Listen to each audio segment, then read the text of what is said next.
वाराणसी में मंगलवार को कोरोना के 36 नए मामले सामने आए हैं। बीते 24 घंटे में कोरोना से एक मरीज की मौत हुई है।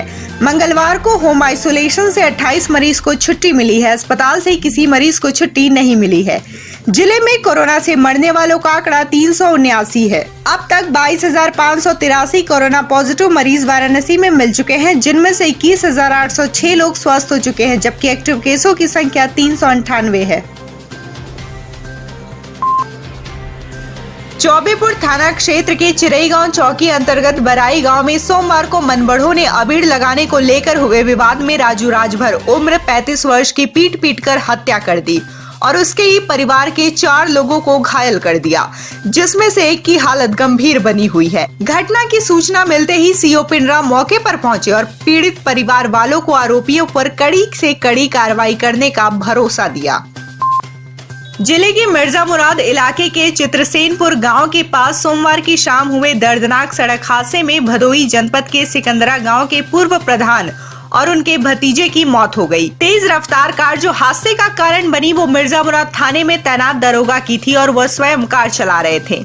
घटना के बाद गुस्साए ग्रामीणों ने हाईवे पर जाम लगा दिया। मौके पर पहुंची पुलिस ने ग्रामीणों को समझाने का प्रयास किया, पर वो अधिकारियों को बुलाने पर अड़े रहे। देर शाम एसपी ग्रामीण और एडीएम प्रशासन मौके पर पहुंचे और समझा बुझाकर जाम समाप्त करवाया और शव को पोस्टमार्टम के लिए भिजवाया। लोहता थाना क्षेत्र के रहीमपुर गांव में देवर ने भाभी पर सुपारी काटने वाले सरोते से इतना जोर से प्रहार किया कि इलाज के दौरान महिला की मौत हो गई। शबरात के अवसर पर रहीमपुर निवासी तौसीफ और उसकी भाभी रोशन जहां का पटाखा छोड़ने को लेकर विवाद हो गया। विवाद इतना बढ़ गया कि तौसीफ ने अपनी भाभी के सर पर दफ्ती काटने वाले सरोते से वार कर दिया। गंभीर रूप से घायल रोशन को परिजन निजी अस्पताल ले गए। वहां से उसे ट्रॉमा सेंटर रेफर किया गया, जहां इलाज के दौरान उसकी मौत हो गई। बलिया जनपद के थाना बाजरी रोड अंतर्गत होली की दोपहर गेहूं के खेत में युवती का शव मिलने से सनसनी फैल गई थी। घटना की सूचना पर मौके पर एसपी बलिया डॉक्टर विपिन तांडा ने मौके पर पहुंचकर स्थलीय निरीक्षण कर पुलिस टीम को आवश्यक दिशा निर्देश दिए थे, जिसके बाद पुलिस ने 24 घंटे के अंदर कातिल को गिरफ्तार करने में कामयाबी हासिल की है। पकड़े गए आरोपी के अनुसार युवती उसकी प्रेमिका थी और इधर कुछ दिनों से उससे बात नहीं कर रही थी। इस पर उसने उसे दिए हुए पैसे वापस मांगे तो उसने देने से इनकार कर दिया था, जिस पर उसे धोखे से बुलाकर उसकी हत्या कर दी थी। चंदौली जनपद के बबुरी थाना क्षेत्र के हडीरका गांव में सोमवार की रात डीजे बजाने को लेकर हुए विवाद में जमकर लाठी डंडे चले। इसमें अर्जुन की मौत हो गई, जबकि 3 अन्य लोग घायल हो गए।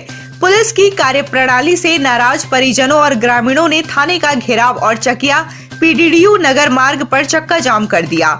बहरहाल पुलिस ने 5 नामजद और कई अज्ञात के खिलाफ मुकदमा दर्ज कर छानबीन में जुटी हुई है। 2 आरोपितों को गिरफ्तार कर लिया है।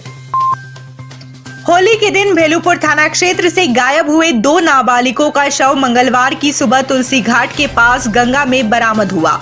शव मिलने के बाद परिजनों में कोहराम मच गया।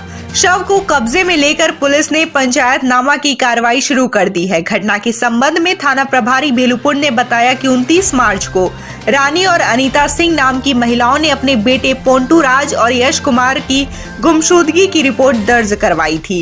इस पर पुलिस टीम ने घर से लेकर आसपास के एरिया के सीसीटीवी फुटेज खंगालने शुरू किए थे। इसी दरमियान दोनों नाबालिगों के शव गंगा नदी में उतराए मिले। हर साल होली पर्व सकुशल बीत जाने के बाद पुलिस और प्रशासनिक अमला होली के दूसरे दिन अपनी होली खेलता है, लेकिन इस वर्ष कोरोना महामारी को देखते हुए पुलिस लाइन की होली का भव्य आयोजन नहीं हुआ। सुबह आयोजित हुई पुलिस वालों की होली में इस वर्ष कोई आला अधिकारी शामिल नहीं हुआ, तो दूसरी तरफ कांस्टेबल और हेड कांस्टेबल्स ने पुलिस लाइन कैंपस में कपड़ा फाड़ होली मनाई। वहीं कुछ आरक्षी सूखे गुलाल से होली मनाते दिखे। शबरात और होली के पर्व के बाद वाराणसी के पुलिस कर्मियों ने मंगलवार को पुलिस लाइन में होली खेली। सुबह जहां सिपाहियों ने गीली होली खेली, तो वहीं दोपहर बाद पुलिस कमिश्नर ए सतीश गणेश सहित सभी पुलिस कर्मियों ने एक दूसरे को अबीर गुलाल लगाकर होली की शुभकामनाएं दी और होली के रंग में रंगे नजर आए। पुलिस कमिश्नर ए सतीश गणेश के आवास पर पहुंचे वाराणसी कमिश्नरेट के अधिकारियों ने एक दूसरे को अबीर गुलाल लगाकर होली की शुभकामनाएं दी। अबीर गुलाल में सराबोर पुलिस कमिश्नर ए सतीश गणेश ने भी इस मौके पर खुलकर पुलिस अधिकारियों संग अबीर गुलाल खेला और उन्हें शुभकामनाएं दी। शहर में कोरोना के मरीज एक बार फिर से बढ़ना शुरू हो गए हैं। इस समय 300 से अधिक एक्टिव मरीज शहर बनारस में है। ऐसे में पंडित दीनदयाल चिकित्सालय में व्यवस्थाओं का निरीक्षण करने मंगलवार को जिलाधिकारी कौशल राज शर्मा पहुंचे। उनके साथ मुख्य चिकित्सा अधिकारी वीबी सिंह भी मौजूद रहे। पंडित दीनदयाल अस्पताल में इस समय 4 कोरोना पॉजिटिव मरीज का इलाज चल रहा है। जिलाधिकारी कौशल राज शर्मा ने मंगलवार को दीनदयाल उपाध्याय अस्पताल में कोविड ओपीडी आइसोलेशन वार्ड का निरीक्षण किया। इस दौरान उन्होंने सीएमएस को निर्देशित किया कि इस बार कोरोना की प्रजाति काफी खतरनाक है, इसलिए कर्मचारियों को और अधिक खतरे की संभावना है। उन्हें विशेष रूप से सुरक्षात्मक तरीके अपनाते हुए मरीजों की देखभाल करनी है।